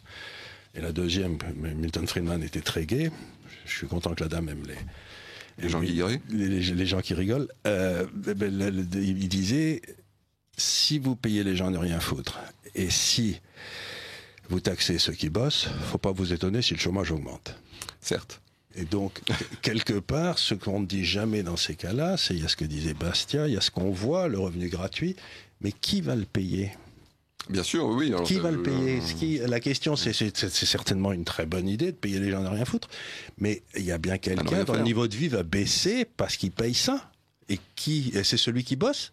Non, c'est les retraités. Inévitablement. Ce sont les retraités qui vont perdre le plus. Déjà, ils ont des taux d'intérêt à zéro. Je veux bien qu'on vaille l'euthanasie du rentier si on est keynésien, qu'il faut tuer tous les vieux, comme le dit M. Attali. D'ailleurs, il devrait commencer par lui-même. À mon avis, c'est le seul vieux qui aurait jamais dû exister. C'est ça, nous ne souhaitons la mort de personne ici. Nous souhaitons la mort de personne, mais il y a des gens dont on se dit que le monde aurait été meilleur s'ils n'avaient pas été là. On va plutôt les convaincre. Bien. Alors donc, ce livre est absolument passionnant. Il compile une grande quantité d'articles. D'ailleurs, je me suis rendu compte en le lisant qu'il y en avait beaucoup quelques-uns que j'avais ratés. Oui, donc c'est un bon moyen de vérifier. En tout cas, et alors, en plus, vous les avez mis dans un ordre qui n'est pas du tout chronologique. Vous signalez quand même à chaque fois la date à laquelle l'article a été écrit pour que on puisse le resituer dans son contexte, surtout si vous faites référence à l'actualité, etc. Mais vous les avez ordonnés dans un ordre logique qui est très très plaisant et qui permet... L'ordre logique, il est assez simple, si vous voulez, c'est que je suis parti de Karl Popper en disant, quelles sont les conditions pour qu'on ait une société ouverte ? Vous savez, selon la définition de Karl Popper. Karl Popper, c'est un philosophe qui a beaucoup réfléchi sur la liberté. Alors c'est un mot qui ne plaît pas beaucoup parfois sur Radio Courtoisie, société ouverte, mais il faut bien préciser à nos auditeurs qu'il s'agit d'une société dont l'avenir est ouvert. C'est-à-dire une société où chacun peut être lui-même. Voilà, chacun peut être lui-même et se réaliser. Donc la preuve, j'ai trouvé 13 conditions pour qu'il y ait une société ouverte, mais qui sont des conditions tout à fait simples. La deuxième partie, j'ai fait sur les ennemis de la société ouverte qu'on connaît tous. Qui sont, si vous voulez, les technocrates, les socialistes, enfin tous les gens qui haïssent, comme le disait ce brave Jean-François Revel, la liberté. Parce qu'il faut bien se rendre compte que la liberté, c'est quelque chose que beaucoup de gens détestent. Il y a la liberté, ils vous parlent tous de liberté, mais il y a toute une série de gens qui détestent la liberté, et en particulier pour les autres. Mitterrand a dit la liberté n'est rien sans la sécurité. Voilà. Sans la sécurité matérielle, et c'est vrai que c'est souvent ce qu'on entend, c'est une abomination, on est bien d'accord. C'est comme il a dit, une autre abomination, c'est de la force injuste de la loi. Oui. Ça, c'était la pire de toutes. Aussi, oui, bien sûr. Ça m'a rendu fou. Que quelqu'un au pouvoir dise que la loi est injuste est une monstruosité. La loi ne peut pas être injuste. C'est deux notions différentes. La loi est la loi, et la justice, c'est une notion subjective. Oui. Et donc, la loi, il ne peut pas y avoir de justice en ce bas monde, c'est ce qu'on a appris. Mais par contre, quand la loi est faite, elle doit être obéie par tout le monde, et en particulier ceux qui l'ont faite. Ce que ne faisait pas Mitterrand. Donc, si vous voulez, la troisième partie, j'ai simplement pris un certain nombre de cas, vous savez, d'événements qui se passaient au moment où j'ai écrivé mes articles, et donc je les ai traités en fonction de ces critères que j'avais mis plus haut. Et puis voilà, donc c'est première partie la théorie, deuxième partie les ennemis, et troisième partie étude des réalités, quoi. Voilà, Très bien. C'est tout simple. Et alors, vraiment, on peut. Mais ça se lit, il y a comme c'est des articles de 4 pages, ça se lit, on peut le lire en petits morceaux, hein, et dans n'importe quel ordre. Et alors, j'encourage vraiment tous les lecteurs, et alors d'ailleurs, qu'ils soient des connaisseurs, parce que vous dites des choses qui sont à la fois frappées au coin du bon sens, on va dire, de l'évidence, mais un petit peu plus que ça, puisque je disais, vous êtes aussi un théoricien, puis un très bon connaisseur de l'œuvre de Mises, d'Hayek, etc., etc. Mais ça, je dirais, c'est accessible à tous, et non, c'est vraiment très très intéressant. Vous avez dans un article d'ailleurs que j'avais raté, que voici, citer des noms que je ne connaissais pas, Wicksell par exemple. Ça c'est Wicksell. Wicksell, oui. Alors je connaissais Hayek bien sûr, mais il y en a deux autres, Minsky. Minsky, c'est un grand théoricien du crack. De oui, la façon dont les cracks se passent.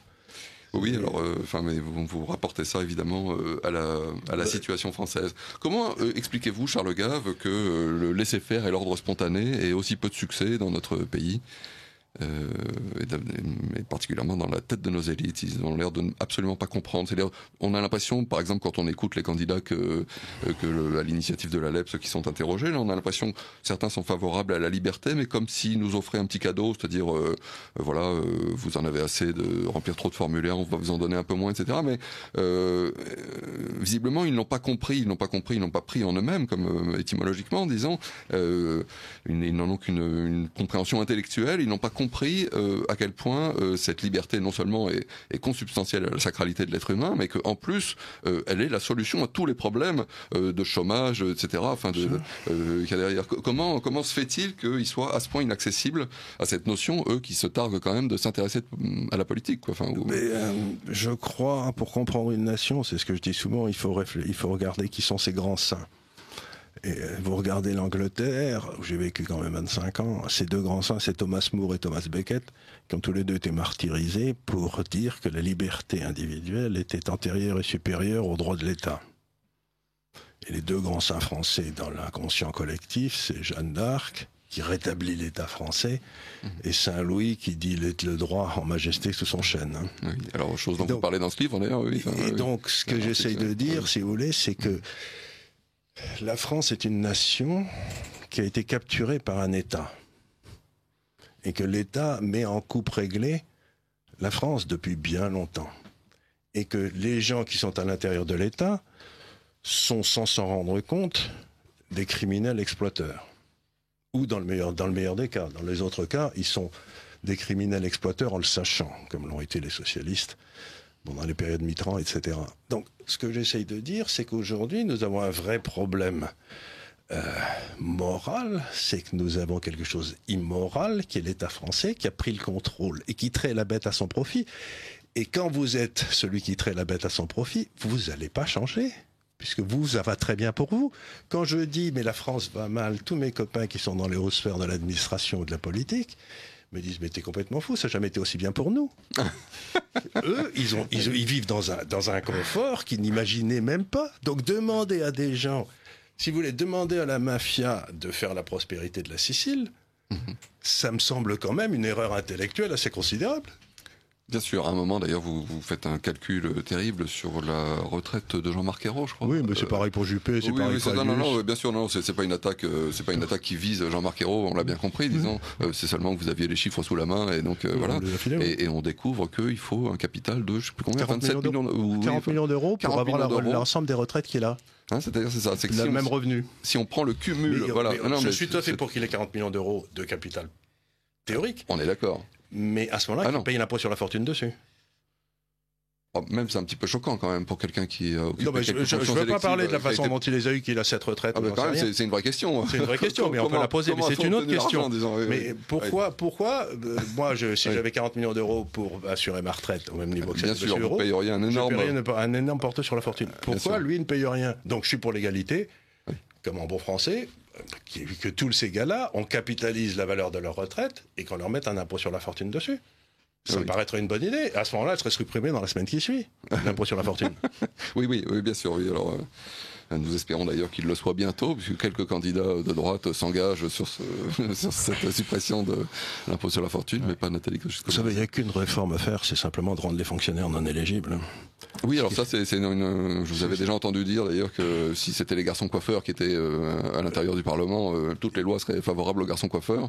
Comme il s'agit des fonctionnaires. Il y a beaucoup de fonctionnaires à l'Assemblée nationale. Aux États-Unis, en Angleterre et en Suisse, le fonctionnaire a le droit de se présenter, mais dès qu'il fait l'acte de candidature législature, il doit donner sa démission de la fonction publique pour toujours. Il ne peut jamais revenir. Vous ne pouvez pas avoir une collusion entre la fonction administrative et la fonction politique. Il ne peut même pas être réembauché après. Jamais. Ah d'accord.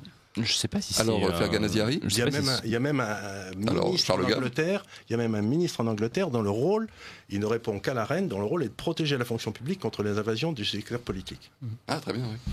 Oui. Fergan Aziari. Je ne sais pas si c'est un véritable garde-fou contre les corporatismes, c'est-à-dire que... C'est déjà un garde-fou. Ensuite, est-ce qu'il est parfait? Il y a peut-être moyen d'en rajouter. Il y a 250 professions au Parlement anglais, il y en a 30 au Parlement français. Donc, si vous voulez, déjà, quand vous avez la représentation est représentative du corps. Parce que là, vous n'avez que des fonctionnaires ou des docteurs. Mais il y a autant de professions réglementées outre-Manche qu'en France. Je veux dire, la représentativité d'une profession au Parlement ne dit rien sur la capacité des corps de métier à s'organiser pour obtenir des privilèges de monopole. Mais il ne faut pas s'étonner, disons, qu'en tout cas, des fonctionnaires votent des lois qui leur soient favorables. Oui, non, bien sûr. Que ce soit des lois d'amnistie, après avoir volé. L'État, il y a quand même quelque chose d'extraordinaire, c'est que si vous voulez réformer l'État, demandez à des fonctionnaires de le réformer. Il y a quelque chose qui ne va pas, quoi. Ils vont sans doute une contradiction incroyable. Ils vont probablement le réformer à son profit, à leur profit, c'est ça que vous êtes en train de nous dire. Mais ils ne le réformeront pas. Ils ne le réformeront pas. Ils vont nous balader pendant des années en disant qu'ils vont réformer. Mais écoutez, ça fait combien de temps que j'entends parler de réforme en France? Ça fait 40 ans, non? Oui, la réforme de l'éducation nationale, la réforme de la né, sécurité sociale. On en est à combien de thèmes? La 18e, la 19e, la 20e, et ça marche toujours pas. Oui. Après, il me semble...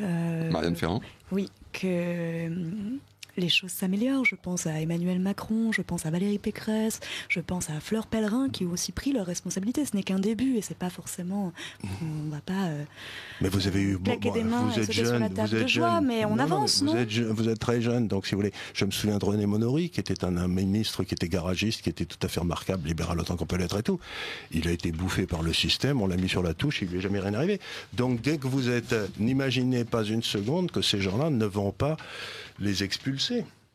Ils vont être digérés et expulsés et ils vont rien rester de l'autre côté, quoi. En admettant qu'ils payent quelque chose. J'en conviens, mais est-ce qu'on ne peut pas imaginer qu'on va dans le sens de quelque chose d'intéressant et qui justement... Le problème, c'est la structure. Si la structure, encore une fois, je suis pas marxiste, mais si vous voulez, si la structure est bloquée, vous pouvez pas avoir des changements. Ce qu'il faut, c'est changer, aller au cœur du blocage, qui est la structure. C'est pas les personnes. Encore une fois, le vizir est pas méchant et le calife est pas bon. C'est notre structure qui est mauvaise. Et donc, il faut s'attaquer à faire sauter cette structure et donc aller à l'endroit de vulnérabilité de cette structure, que ces gens-là ne sont pas représentatifs. Un auditeur nous envoie un livre, la couverture d'un livre de François-René de Chateaubriand. Les Français n'aiment point la liberté, l'égalité seule est leur idole. Non, c'est une citation, pardon. Les Français n'aiment point la liberté, l'égalité seule est leur idole. Oui, c'est tout à fait le problème. Oui. C'est ce qu'avait dit Tocqueville aussi. Les Français préfèrent l'égalité dans la misère à la prospérité dans la liberté. C'est ce que disait Tocqueville. Oui, c'était à l'époque où on écrivait un français convenable. Le naturel jaloux, jaloux des gens fait très souvent. Mais il est normal d'être jaloux. Si vous voulez, la jalousie est un des 7 péchés capitaux, si mes souvenirs sont exacts, l'envie. Mais il n'est pas normal que des structures politiques se fondent sur la jalousie. Parce que ça, il y a un sociologue allemand qui a montré que chaque fois qu'une société était fondée sur la jalousie, elle implose. Je suis tout à fait d'accord avec vous et c'est pour ça que nous, chez Women for Liberty, on a choisi de parler d'équité et non d'égalité. Oui, pour ne pas jouer sur cette jalousie à l'égard de l'homme. Absolument. La jalousie, c'est une abomination. Bien, une auditrice nous demande que veut dire Demerden Sie sich. Alors, ça veut dire démerdez-vous. Voilà. Ça vient des époques où les Allemands passaient leurs vacances en France en 1940 là. Voilà, donc, et on disait aux Français Demerden Sie sich quand voilà, c'était. Alors vous êtes toujours sur la radio de la francophonie bien sûr. En général, c'est une expression un peu familière. C'est surtout les anglicismes contre lesquels là, la radio. C'est un germanisme. La radio essaye de lutter. Là, voilà, c'est un germanisme. Un auditeur qui me dit puis-je vous conseiller de cesser de ricaner à la fin de chaque phrase. Alors écoutez, je vais en tenir compte. Essayez au moins jusqu'à la fin de l'émission de cesser de ricaner. Ah, ça y est, à la fin de chaque phrase. Mais voyez, il y en a qui sont contents que vous soyez joyeux. Il y en a qui sont mécontents que vous soyez joyeux. Comment voulez-vous faire le bonheur de tout le monde ? Par le marché. Voilà. Il peut éteindre sa radio. Non, restez à l'écoute. Et un auditeur qui nous dit, vous dites que beaucoup de gens n'aimaient pas la liberté, mais Vladimir Vladimir Ilitch Ulyanov, Lénine, disait que la liberté ne servait à rien. Oui, ça ne me surprend pas, disons. Il en faisait partie des ennemis de la liberté, je pense. Il n'en est jamais caché, d'ailleurs. Il disait aussi qu'il valait mieux punir 10 innocents que de laisser échapper un coupable. Donc, voilà, ce qu'ils ont prouvé, d'ailleurs. Oui, ils ont prouvé, et puis même très au-delà de 10 pour 1. Le score est allé très au-delà.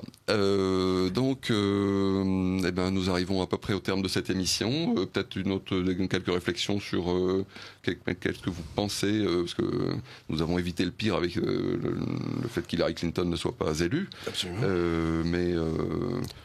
Trump n'est pas un grand libéral non plus. Non, mais ça, c'est pas grave, si vous voulez, parce que l'essentiel, c'était de se débarrasser d'une classe criminelle qui avait pris le pouvoir aux États-Unis. Bon, c'est fait. On se débarrassera de celui-là s'il est mauvais dans 4 ans, c'est pas un problème. C'est pas. L'essentiel, c'est de se débarrasser de la mise en main qu'avaient fait les Clinton sur tout le Parti démocrate. Mais je voudrais essayer peut-être de dire aux lecteurs qu'ils devraient réfléchir aux autres endroits où cette crise, cette fureur des peuples peut s'exprimer. Vous en avez plusieurs. Vous avez d'abord l'Italie. Vous allez avoir un référendum où probablement la population va voter non. Elle va répondre à la question d'à côté. Ensuite, il va y avoir des élections en Italie. Et les élections en Italie vont se passer avec la demande de Five Stars, enfin des 5 étoiles, et la Ligue du Nord. Et tous les deux vont sortir de l'Europe et sortir de l'euro. Donc c'est la prochaine crise. Et puis après ça, vous avez la Hollande, où vous avez Geert Wilders qui va probablement remporter les élections. Et là, vous allez vous retrouver à nouveau avec un référendum. Est-ce qu'on sort de l'Europe? Est-ce qu'on sort de l'euro? Puisque c'est ce qu'il veut. Puis vous avez les élections françaises avec Madame Le Pen. Et comme je dis toujours en plaisantant, quand on me demande ce qu'il va y avoir au deuxième tour, je leur dis toujours, ça va être Mélenchon-Le Pen. Et si c'est difficile de choisir. Voilà, ça va être difficile de choisir entre les deux. Et pourquoi Mélenchon-Le Pen? Parce que tous les deux représentent cette fureur des peuples. Les gars au milieu, ils représentent plus rien. Ils ont plus la mollesse, ils n'ont plus de légitimité. Donc, je dis pas qu'on va avoir Mélenchon-Le Pen, mais on aurait Mélenchon-Le Pen que ça me surprendrait pas. Bien sûr, oui, les autres s'étant tellement décrédibilisés. Tellement décrédibilisés. Et puis enfin, vous allez avoir les élections allemandes avec la montée d'AfD. Donc, je veux dire, l'année qui vient, c'est une année de tous les dangers politiques où on va avoir un certain nombre de grands pays quand on va poser des questions essentielles. Et on a vu déjà 2 fois, Brexit et Trump, qu'ils répondent contre les anciennes élites, en leur disant « il est temps de vous virer ». Oui, Philippe Nemo d'ailleurs exprimait ça très bien dans son livre, je crois que c'est La France aveuglée par le socialisme, en expliquant que les gens finalement votaient contre, quand c'était à droite, la droite ils votaient à gauche, quand c'était la gauche ils votaient à droite, parce que finalement comme ils n'avaient pas les moyens, comme les Suisses, de voter eux-mêmes, de voter eux-mêmes et d'avoir une réelle influence sur leur vie, ils se contentaient de punir, disons, les... Mais maintenant les ils se rendent compte que les deux c'était pareil. Très bien. Alors, rappelons qu'il y a une conférence débat avec Jean-Frédéric Poisson le mardi 15 novembre à 19h30 à la Salle des Mines, 270 rue Saint-Jacques, Paris 5e. Donc, si vous êtes intéressé ou si vous êtes à Paris le mardi 15 novembre, l'entrée est libre. Inscrivez-vous sur billetweb.fr, que vous soyez libéral ou poissonniste, on va dire, plutôt que poissonnier peut-être, oui. Voilà. Et puis le 7 décembre, 3 conférences de Philippe Nemo, Alain Laurent et Axel Arnaud pour le 50aire de l'ALEPS. Le 7 décembre, même chose sur billet web, vous tapez ALEPS cette fois et non Poisson. ALEPS le 7 décembre, vous vous inscrivez très facilement puisque l'entrée est libre. Voilà. Je crois qu'il ne me reste plus qu'à remercier les auditeurs, mes invités Marianne Ferrand, Fergan Aziari et Charles Gave qui nous présentaient son livre « Sire, surtout ne faites rien, vous nous avez assez aidés » aux éditions Jean-Cyril Godefroy. Le thème de l'émission du jour nous n'avons pas beaucoup traité était laisser faire et ordre spontané, mais enfin on a parlé à travers votre livre, un petit peu à travers tout ce que nous avons dit. Je remercie Jacqueline Balestier qui m'a aidé à préparer cette émission et toutes les précédentes. Je remercie Benoît à la réalisation, le personnel bénévole de Radio Courtoisie, Amandine, Anne-Laure et Micheline au secrétariat. Et je vous donne rendez-vous mercredi 7 décembre pour une nouvelle émission avec Axel Arnaud. Nous parlerons d'ailleurs de ce 50aire de l'ALEPS qui sera fêté le soir même. Et d'ici là, restez à l'écoute de Radio Courtoisie.